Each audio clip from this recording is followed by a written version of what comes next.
ఇప్పుడు present generation అంటే ఎలా అంటే ఇద్దరూ ఈక్వల్‌గా చదువుకుంటున్నారు, అవును. సంపాదిస్తున్నారు.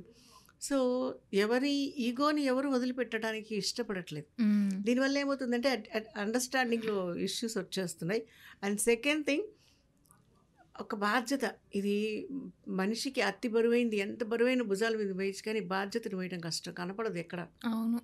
నెత్తి మీద కనపడదు, భుజాల మీద కనపడదు. కానీ ఆ బరువుని మోసే సత్తా ఉన్నప్పుడు పెళ్లి చేసుకోవాలి.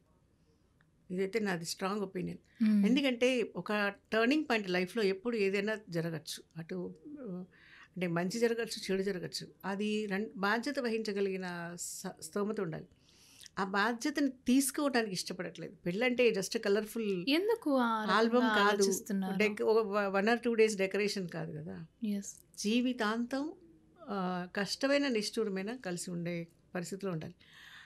ఇప్పుడు పెళ్ళికి ముందు కొంతమందికి కొన్ని అలవాట్లుండొచ్చు. పెళ్ళైన తర్వాత గూడా అవే కంటిన్యూ అయితే ఎలా కుదురుతుంది? యాహ్! అది కుదరదసలు. అక్కడ ఒకటి కొంచెం ఇష్యూ వస్తోంది. ఈ బాధ్యతలేవి తీసుకోవడానికి వాళ్ళెవరు ఇష్టపడట్లేదు. అహా! ఎందుకు ఆ బాధ్యతలనేది తీసుకోవడానికి ఇష్టపడట్లేదు? అంటే ముందు మన పేరెంట్స్ అయితే ఇంతకుముందు అంటే చూసుకుంటే మన పేరెంట్స్ బానే ఉన్నారు. మన జనరేషన్‌కొచ్చేసరికి ఓకే కొంచెం.